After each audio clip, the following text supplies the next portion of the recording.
नमस्कार, जय माता दी। मैं हूँ आपकी अपनी लाइफ डिजाइनर जीतू आचार्य।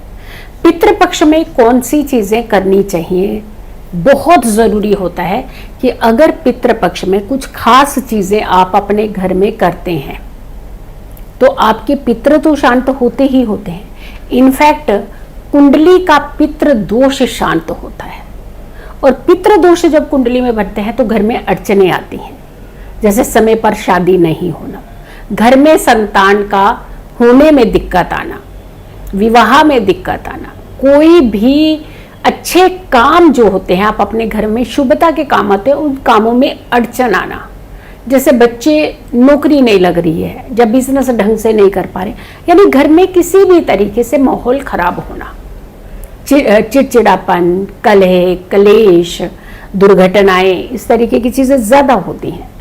तो इन सारी चीजों का बचाव जो होता है वो आप पितृपक्ष के दौरान निकाल सकते हैं, क्योंकि ये वो समय होता है जब आपकी दिवंगत आत्माएं होती हैं ना, वो आपके इर्द गिर्द होती हैं। जैसे कोई बात किसी तक पहुंचानी हो, वो आपके पास हो तो जल्दी पहुंच जाएगी, जो वो व्यक्ति आपसे बहुत दूर हो तो बात पहुंचाने में कितनी दिक्कत आती है। ये समय ही ऐसा होता है, 16 दिन का ये जो समय होता है पितृपक्ष का, ये इस समय कहते हैं कि आप कोई भी कर्म आप अपने पितरों के लिए करते हैं तो वो इमीडिएट उन तक पहुंचता भी है, उन्हें आभास भी होता है इस चीज का।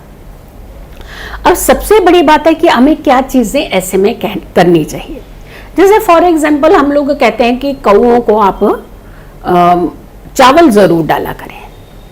जैसे चावल कौन से, जैसे उबले हुए चावल होते हैं, उबले हुए चावल पके हुए चावल, और उसमें खास करके तिल डाल करके आप खिलाते हैं तो आपके पितृ जो हैं शांत होते हैं।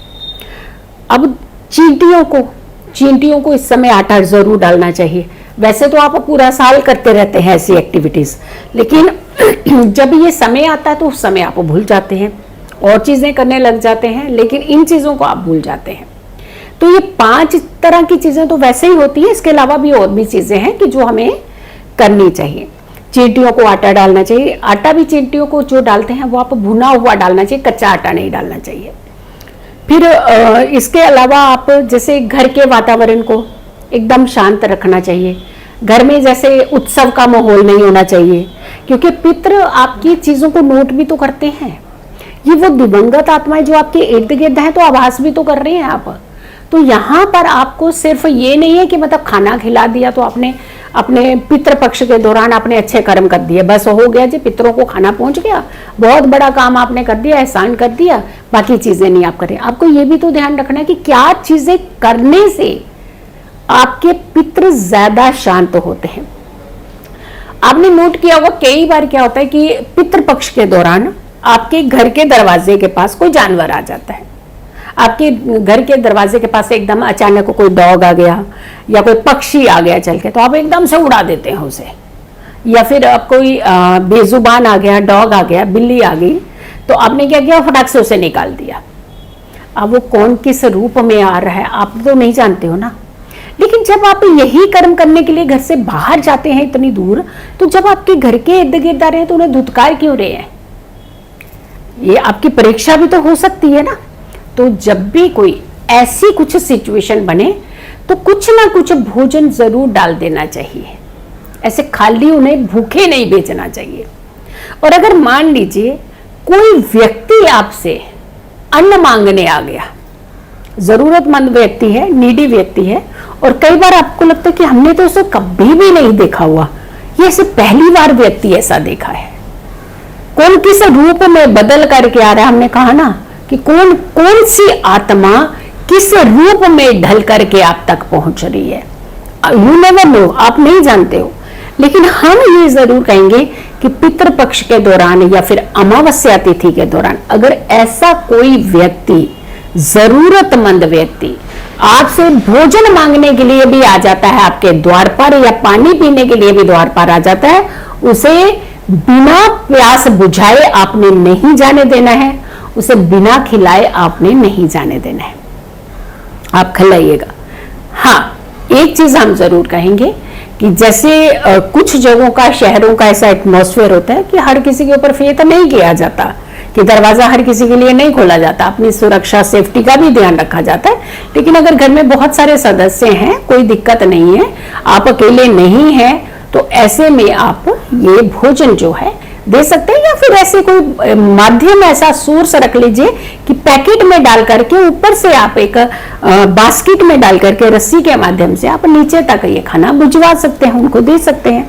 तो यानी सेफ्टी भी आप अपनी ध्यान रखिए, उसके साथ आप इन कर्मों को भी कर सकते हैं। डॉग्स को आपको खाना इस समय जरूर डालना चाहिए।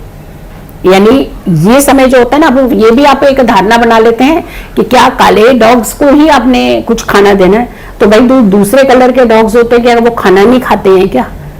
आपने उन्हें बेजुबान है, उन्हें खाने का प्रबंध कीजिए। आप गौ माता को इस समय कहते हैं कि आपको पूरा महीना एक दिन पेड़ा देना है उनको, गौ माता को, या बाकी दिन भी देना है? क्यों बाकी दिन क्यों नहीं देना? आप पूरे 16 दिन खिला सकते हैं गौ माता को आप पेड़ा, आप रोटी गौ माता का स्पर्श कर सकते हैं आप, तो आप ये पूरे 16 दिन भी तो कर सकते हैं, ये आप कर सकते हैं।